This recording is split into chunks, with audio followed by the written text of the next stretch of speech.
feito em nossas vidas, amém? Glória a Deus por sua vida, pela igreja do Senhor, por você pegar no arado e não olhar atrás, é isso aí, e Deus nos abençoou, mais uma vez hoje, né, sempre, já estamos abençoados, mas Ele sempre nos surpreende. Por favor, apóstolo Sandra, apóstolo Luiz Mário, amém? Pode subir aqui. Quem ainda não conhecia o apóstolo Luiz Mário e a apóstola Sandra? Alguém? Quem conhecia? Vamos lá. Glória a Deus. E quem ainda não conhece eles? Levanta a mão assim mais alto. Olha aí, ó, viu? Glória a Deus. Então, esse aqui, na linguagem de alguma denominação, é papai e mamãe, né? Eles são, também, em uma denominação, considera como cobertura, considera como pais espirituais, mas eles são, um dia nós fomos no aniversário, logo recém-casado, e uma moça falou para mim assim, pastor, fizeram uma surpresa para mim, e a moça falou para mim assim, eu quero dizer que o Manuel é tudo para mim. A Márcia olhou assim e disse, o quê? Então, no bom sentido da coisa boa, eles são tudo para nós, amém? Ele nos ama, nos corrige, nos orienta, puxa a orelha quando precisa, e são as bênçãos de Deus, e nós sentimos protegidos, guardados e amados pela vida dos nossos apóstolos, amém? A apóstola Sandra só vai dar uma mensagem, e daí logo o apóstolo Luiz Mário vai pregar para nós hoje, em nome de Jesus. Boa noite. Que a graça do Senhor permaneça em nossos corações. Amém. Amém. É um prazer novamente estar aqui, sempre é muito bom. Nós não viemos aqui visitar, nós viemos em casa. A gente se sente em casa, vocês são nossos irmãos, e é muito bom caminhar com vocês, ainda que a gente não está toda semana juntos, mas nós somos um. Somos um no mesmo propósito, no mesmo amor, na mesma fé, no mesmo desejo, no mesmo sonho de ver esta comunidade avançando e sendo luz nesta cidade a cada dia. É maravilhoso ver o crescimento das pessoas, o desenvolvimento das pessoas e ver o quanto Deus está abençoando este lugar. Cada vez que a gente vem, a gente percebe, Deus fez algo novo aqui. E, às vezes, quem está dentro não percebe, mas quem não está dentro, todos os domingos, todo o momento junto, acaba percebendo. Vocês são uma comunidade realmente abençoada por Deus, com uma graça, com uma virtude, com um mover do Espírito, que tem se movido de uma forma tão profunda, tão maravilhosa na vida de todos. E nós sabemos que isto é a cooperação do corpo, a cooperação da igreja, todos unidos em um só propósito. Como disse todas as canções que nós cantamos hoje, exaltar e engrandecer o nome do Senhor Jesus. Então, muito obrigado pelo seu amor, pelo seu carinho e por mais uma vez estarmos juntos. Pastor, obrigado.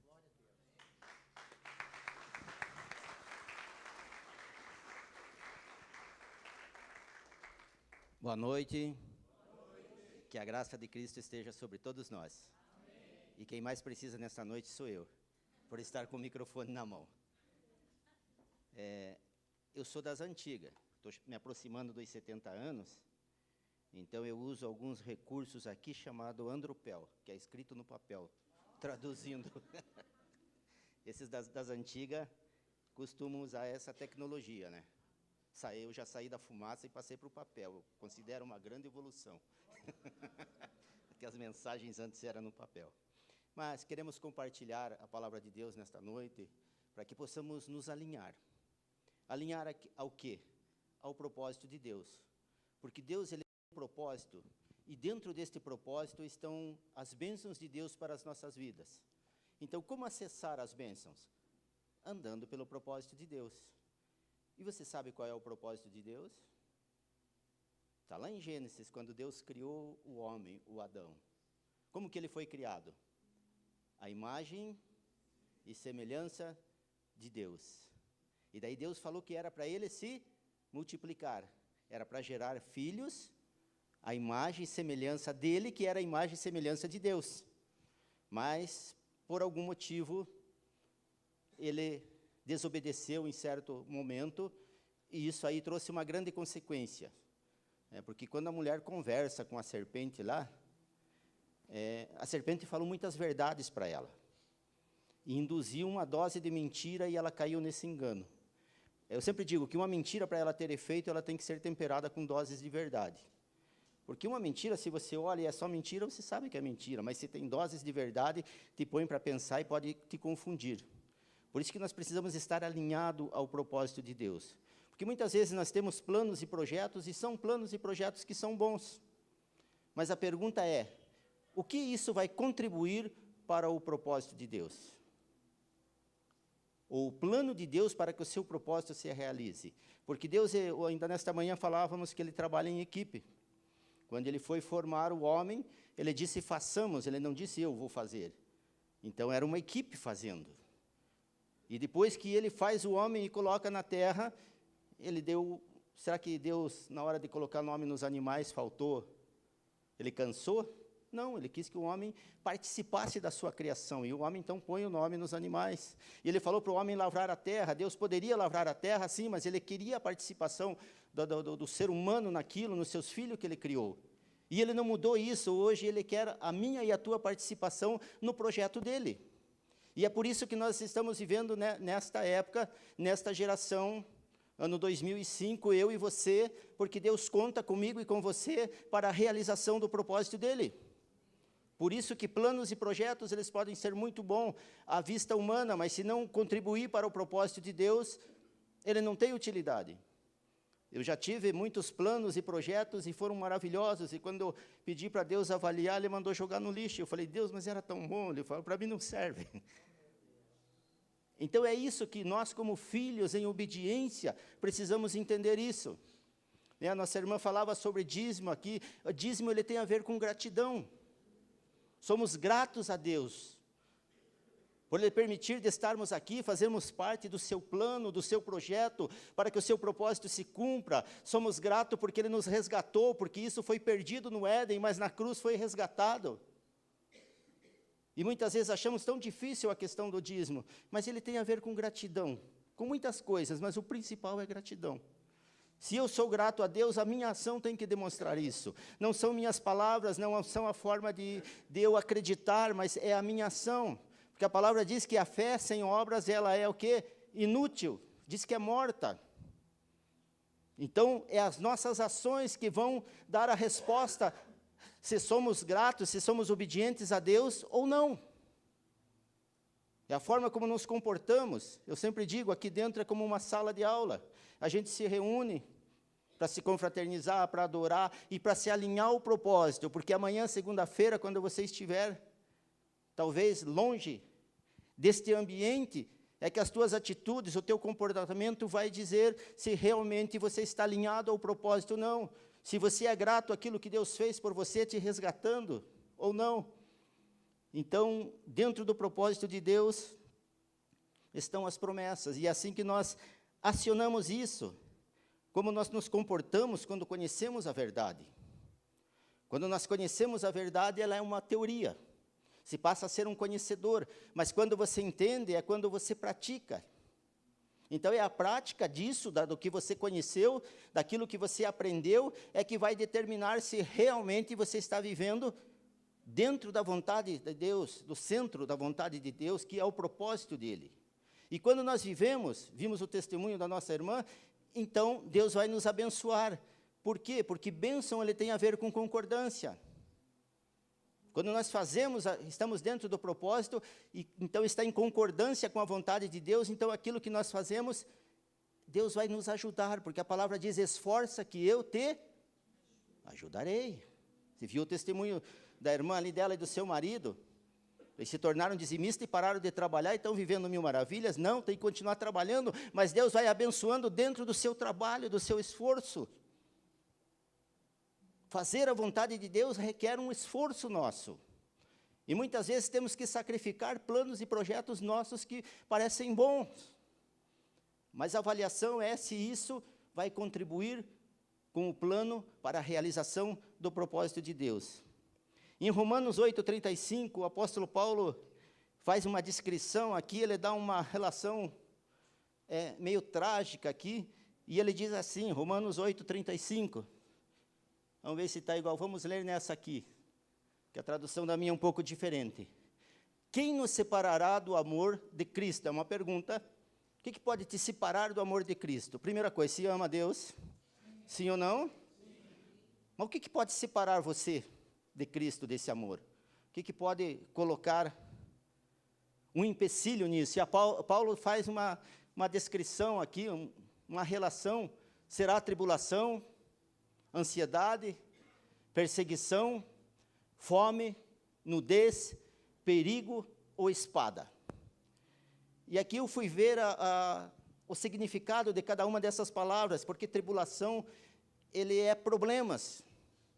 A pessoa diz, eu estou atribulado, se pergunta o que está acontecendo, então ele te dá uma relação de coisas ruins que estão acontecendo na sua vida. Estou doente, estou desempregado, é só tragédia. Então a tribulação, ela tem a ver com uma série de problemas que a pessoa vive. Paulo diz, se você entrar numa série de problemas, você vai deixar de amar a Deus? Aí você tem que responder para você mesmo. Ansiedade, ela tem a ver com angústia. Angústia é quando nada serve, nada te satisfaz. Você fica buscando em coisas, lugares, pessoas, e parece que está faltando algo. Você se sente incompleto. Será que essa ansiedade, essa angústia pode separar você de Deus? Se nada te satisfaz, será que Deus vai te satisfazer nesse momento? É a pergunta. Será que você vai abandonar? Será que você vai se decepcionar com Deus nesse momento? Perseguição, ele tem a ver com injustiça. Quando você é perseguido, estão fazendo injustiças com você. Talvez estão te perseguindo no teu trabalho, talvez nos teus negócios, em coisas que você faz, você está sendo perseguido, e isso é injusto. É justo ser perseguido? Não. Foram justos com Jesus quando perseguiam ele? E por incrível que pareça, quem perseguia Jesus eram os pastores da igreja da época, da sinagoga, os sacerdotes, eles eram os pastores da época. Eram eles que perseguiam Jesus. E era justo a perseguição que faziam com Jesus? Sim ou não? E ele se separou do amor do Pai? Não, ele disse, eu e o Pai somos um, e não importa o que aconteça, continuaremos sendo um. Isso não vai nos separar, e é isso que Paulo está descrevendo aqui. Ainda ele fala a fome, porque a fome, ela traz um desconforto na vida da pessoa, porque não é suprido as suas necessidades básicas de se alimentar. Será que você entrar num período em que você vai passar fome, isso pode ser um motivo para te separar do amor de Deus? Responda só para você, sim ou não? Nudez tem a ver com vergonha.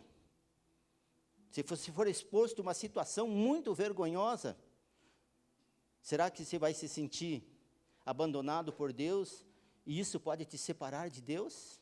Responda só para você, sim ou não? Então, nudez, ele tem a ver com vergonha. A espada tem a ver com medo. Situações que causam medo. Porque ser ameaçado com uma espada dá medo. Eu não sei você, mas eu sentiria medo se alguém entrasse com uma espada ameaçando. Então, se você viver uma situação que você se sente em perigo, que o medo começa a conviver com você, será que isso é motivo para te separar do amor de Deus?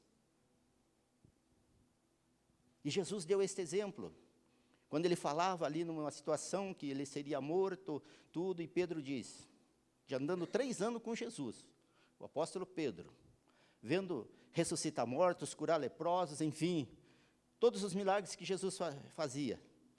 E Jesus falando, olha, vão me pegar e vão me matar. Pedro falou, se eu estiver por perto, não, Jesus. Ninguém bota a mão em você. Qual foi a resposta de Jesus? Chamou Pedro de endemoniado, para trás de mim, Satanás. Ele não falou para trás de mim, Pedro. Ele falou para trás de mim, Satanás. Chamou Pedrão de endemoniado, e já fazia 3 anos que Jesus andava ali. Porque Jesus falou, o plano em que eu estou inserido faz parte para que o propósito do Pai se cumpra. E nada vai me separar deste propósito. Se nós entendemos o propósito de Deus, nada vai nos separar do propósito. Para me continuar, você está disposto a participar comigo agora? Amém? Se disse amém, você tem que participar. Eu vou contar uma história trágica para vocês. Só que o que eu quero? Que você se coloque como personagem desta história. Imagine que você tem entre 15 e 17 anos, você mora com teu pai, com tua mãe, com teus irmãos, e aqui em Quatro Barras. E vocês participam aqui da comunidade da CCQB, que na realidade é Ramos da Videira, né, pastor Manuel? Isso. E o pastor Manuel tem o dom de cura. A pessoa que chega enferma, ele ora, é curado. E você vive na casa dos teus pais frequentam a igreja, são ativos, participam dos ministérios, teus irmãos, são pessoas firmes e fiéis. E um dia um cara do Hamas, comandante deles, entra na tua casa. É história trágica, mata teu pai, tua mãe, teus irmãos, e olha para você novo, eu não vou matar, vou levar como escravo, e te leva lá para a faixa de Gaza. Primeiro, você viu a tragédia que aconteceu dentro da tua casa, imagina que você está lá. Agora você vai para uma nação que você não fala o idioma, e você vai para trabalhar, para ser escravo. Então vai ter que ter um esforço já para começar, mesmo diante de tudo que você está passando, para aprender o idioma. Não sei qual é o idioma que eles falam lá, se é hebraico, aramaico, mosaico, alguma coisa daqueles que eles falam lá. E você sabe como é a vida de um escravo? Ele só tem roupa de trabalho, porque ele não passeia, ele não tem a liberdade de passear. Ele está a milhares de quilômetros, você nunca mais vai voltar para a tua terra, talvez você vai morrer e não vai mais ver a tua terra. Alguns parentes que se salvaram, porque a gente ama a nação que a gente nasceu, o lugar que a gente nasceu, sim ou não? Eu tenho saudades do lugar que eu nasci. E você sabe que o escravo não tem salário, não tem férias, não tem 13º, o escravo come por último, depois que sobrou. E depois de vocês serem tão fiel aqui em Quatro Barras, você está vivendo uma situação dessa. E você é cobrado, você faz o teu melhor, mas o escravo sempre é cobrado e criticado, nunca é elogiado. Isso te separaria do amor de Deus, sim ou não? Será que não mesmo? Mas um dia esse comandante do exército do Hamas lá, aparece com uma doença grave, e é uma doença que não tem cura e ele vai morrer. O que passaria na tua mente nesse momento? A justiça de Deus pode falhar, mas ela não tarda. Talvez você levantasse a mão e glorificasse a Deus por aquilo que estava acontecendo com o comandante. Você se sentiria vingado. Sim ou não? Humanamente seria isso. Mas você é um cristão fiel. E você está vivendo tudo isso. Qual seria a tua reação diante de uma situação dessa? Analise um pouquinho. Como você reagiria? Talvez depois de muitos anos, haveria alegria no teu coração, por o que aquele homem estava passando agora.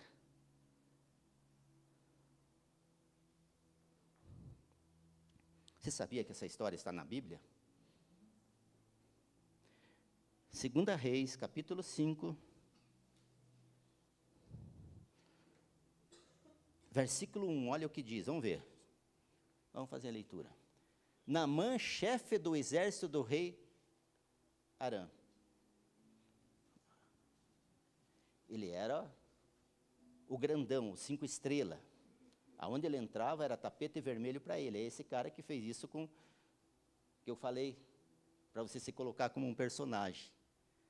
Era um homem muito respeitado e honrado pelo seu senhor, pois por meio dele o Senhor dera vitória à Síria. No entanto, esse valoroso guerreiro contraiu uma terrível doença de pele. Pode seguir o próximo versículo, vamos ler até o 3.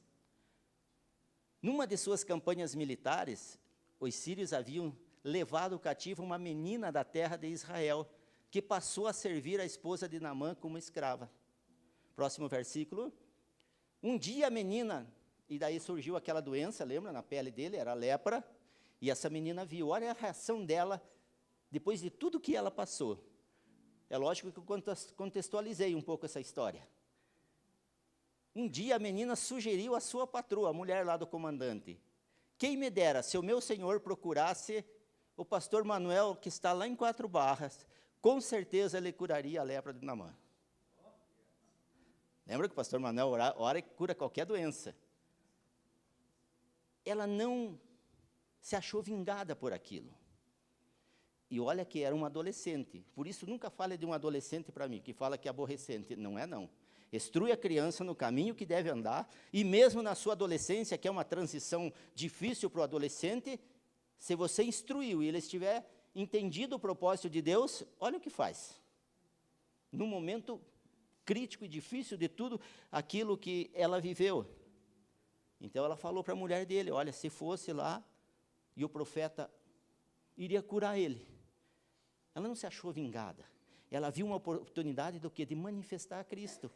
Que é isso que nós devemos fazer, aonde nós estivermos, em qualquer situação. A minha, a tua função como filhos de Deus é manifestar a Cristo. Versículo 14, vamos ver.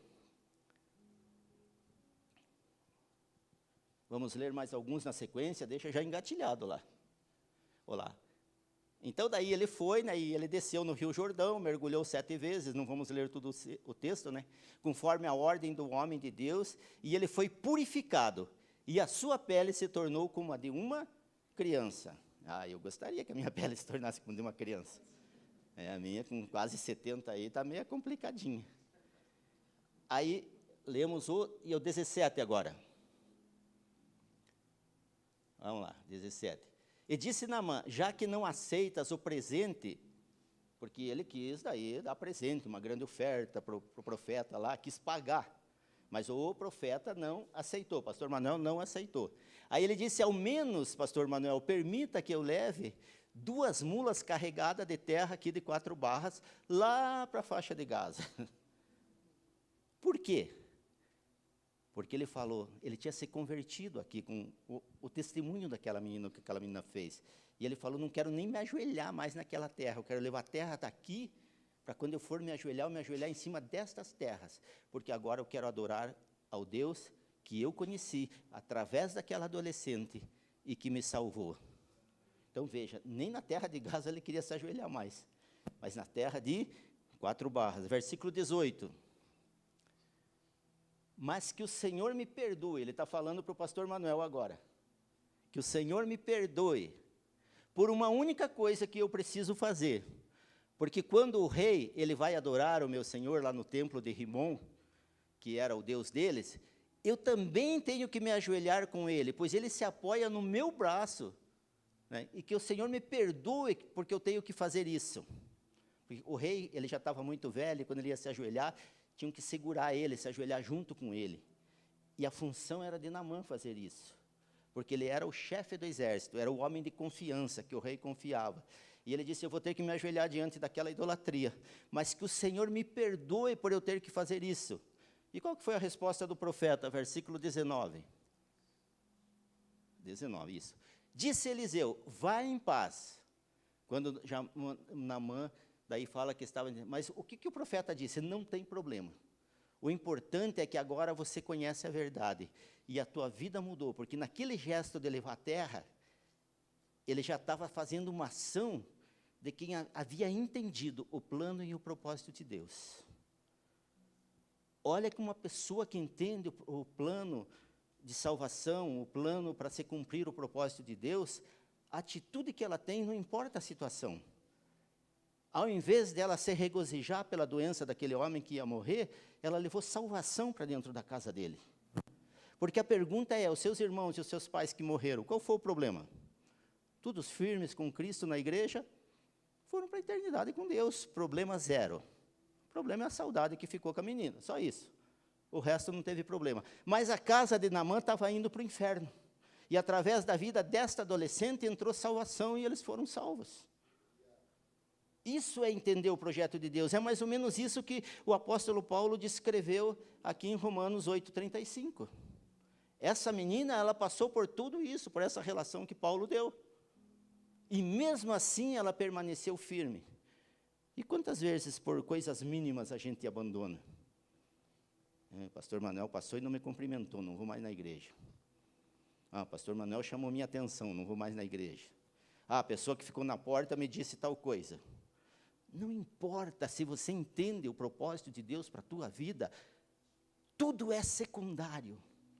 Porque Deus, Ele está em primeiro lugar na nossa vida. Ofensas são secundárias, injustiças são secundárias, acusações que trazem medo, que trazem pânico, que trazem desconforto, que trazem angústia, problemas são secundários.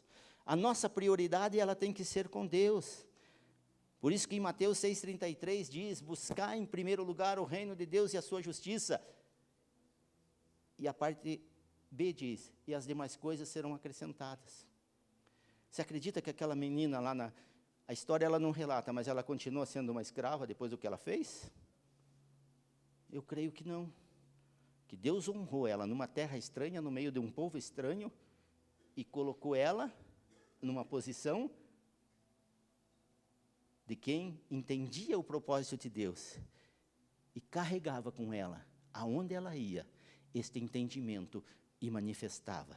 Então, buscar em primeiro lugar o reino de Deus e a sua justiça é buscar a intimidade com Deus. Essa menina só pôde fazer isso porque nem o nome dela é relatado, só fala que era uma menina. Porque ela tinha intimidade com Deus. Qual o nível de intimidade que você tem com Deus? Jesus falou, eu sou o caminho, a verdade e a vida, e ninguém vai ao Pai a não ser por mim. Então esse caminho é Jesus, essa verdade é Jesus, e essa vida é Jesus. E Ele não se colocou como uma opção para nós. Eu sou um dos, Ele disse, eu sou, Ele afirmou, não há outro. Então eu e você não temos opção. Ou andamos por esse caminho, e vamos desfrutar das bênçãos, dos recursos do reino de Deus, já parte dele aqui na terra, e na sua totalidade na eternidade. Porque aqui na terra, no nosso caminhar, nós desfrutamos de partes dos benefícios e dos recursos do reino, mas na eternidade ele será na sua totalidade, porque daí esta relação de Paulo na eternidade já não serve mais. Hoje ela serve para que eu e você possamos entender o propósito de Deus. Mas na eternidade esta relação não serve mais, porque nós já não vivemos mais o plano, mas já passamos a viver o propósito concretizado. Você quer estar lá? Amém. Então, quando você chegar lá, me procure que eu vou estar lá. Por isso que Jesus é o caminho. Por isso que Ele deixou os ensinamentos, Ele deixou os exemplos, e Ele não só falou, Ele fez para que nós pudéssemos. Aquele embate com Pedro, que ele disse para trás de mim, Satanás, ele estava dando uma aula para mim e para você. Em situações como essa, eu te pergunto, você gostaria de ter um amigo como Pedro ou como Judas, que traiu Jesus? Porque Pedro queria defender Jesus.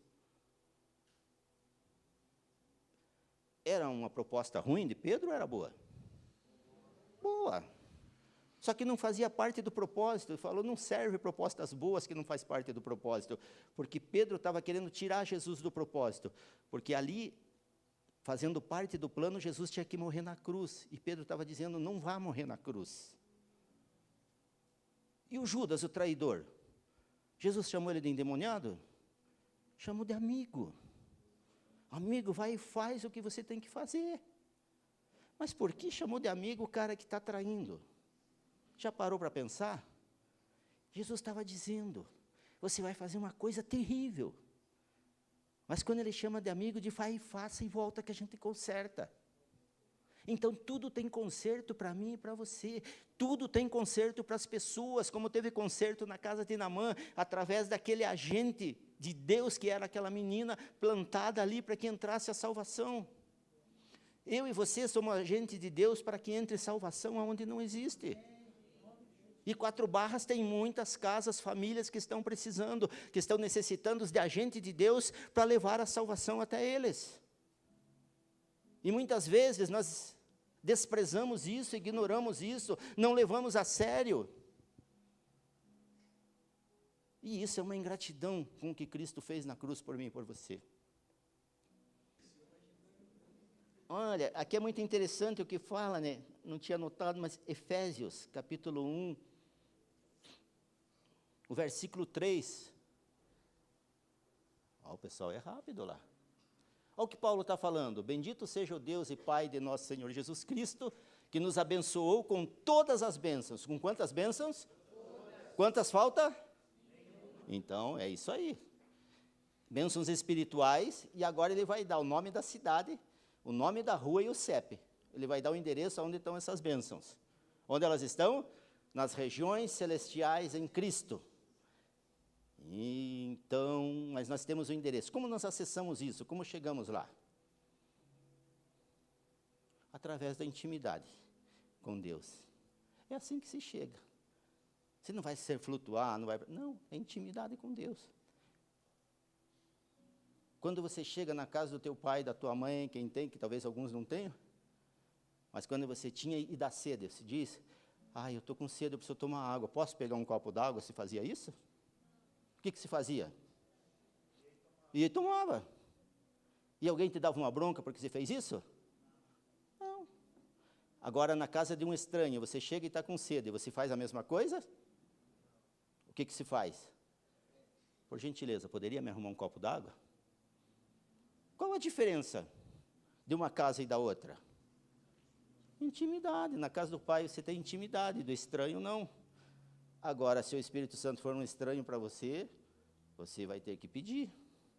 Agora, se você tiver intimidade, você pode simplesmente pegar o que você precisa. É assim que funciona, é simples. A vida com Deus, ela é simples. É a gente que complica, sabe por quê? Por rebeldia, por desobediência, por ter uma fé teórica e não uma fé prática. A fé teórica, ela não tem a ação, então ela é morta, ela não serve para nada. Mas é a ação que valida a fé e faz com que as coisas aconteçam. E a ação, muitas vezes ela é difícil, e Deus diz, sim, mas se esforça que eu te ajudarei. Se Deus manda se esforçar é porque não é muito fácil. Então eu e você temos que nos esforçar, e Ele vai ajudar, e Deus como ajudante, será alguma coisa vai dar errada? De jeito nenhum. Então a vida cristã é muito fácil, quando nós entendemos que em obediência e intimidade com Ele, as coisas vão ficar, mesmo que haja tribulação, ansiedade, toda essa relação que Paulo deu, essas coisas estão em segundo plano, elas não vão nos afetar, porque nós já sabemos o final da história. Em Cristo nós somos mais do que? Em Cristo nós podemos todas? Então, qual é o problema? Por que vivemos uma vida tribulada? Uma vida, como se diz na minha terra, o profeta diria, tudo lascada, né? Você sabe quem lasca a nossa vida? Nós mesmos. Como que nós lascamos? Porque não somos gratos, porque obedecemos um 10, 20%, não no 100%.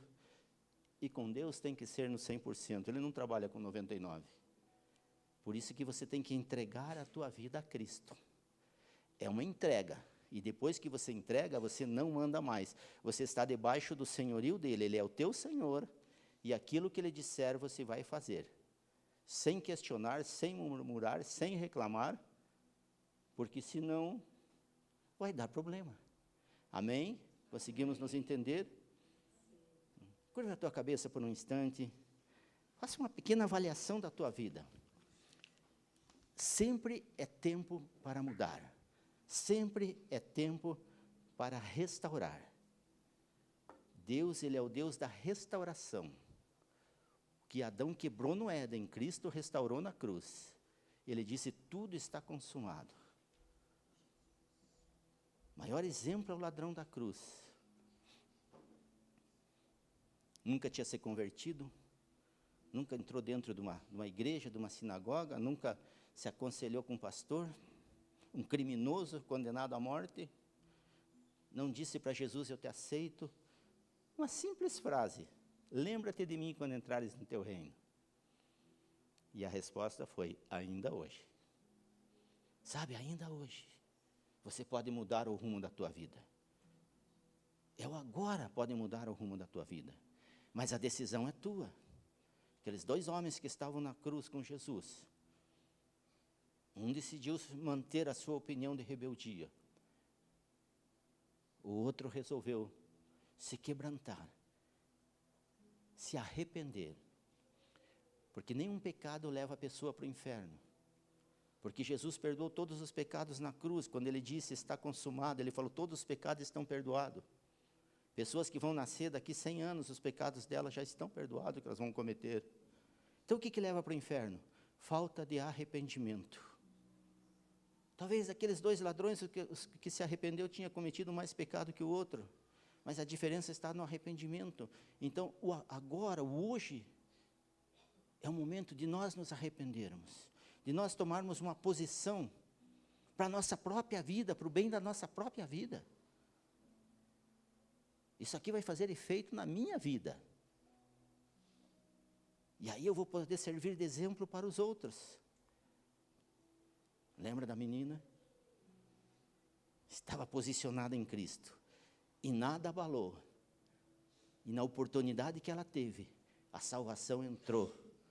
Numa terra estranha, escravizada por um povo estranho, por uma família estranha, mas mudou tudo a partir daquele momento. Você é um agente que pode mudar ambientes onde você está. Nós, como igreja, podemos mudar ambientes. A palavra diz que nós somos a luz do mundo, e a luz, ela muda o ambiente. Se apagarmos essa luz aqui, fica escuro, mas quando acende, ela muda o ambiente, dá para se ver tudo. E se nós somos luz do mundo, é para mudar os ambientes. É para isso que eu e você existimos. É para isso que estamos aqui, que o Espírito Santo habilite e nos capacite a cada um de nós. Que Ele amplie a nossa visão para que possamos ver. Que Ele nos dê ouvidos sensíveis para que possamos entender aquilo que Deus está falando, aquilo que está acontecendo, em que projeto nós estamos trabalhando. E esse projeto se chama propósito de Deus. As demais coisas, elas são secundárias. Porque quando trabalhamos no projeto dele, as coisas secundárias Deus resolve para nós. Buscai o reino de Deus e a sua justiça, e as demais coisas serão acrescentadas. Sabe aquela bênção que você precisa, que talvez tenha buscado? Não depende de Deus, ela depende de você. Da tua intimidade com Deus. É assim que se resolve os problemas, simples e fácil. Nosso Deus é muito simples, Ele não é complicado. Nosso Deus tem muita paciência. Se Ele não tivesse paciência, nenhum de nós estaríamos aqui.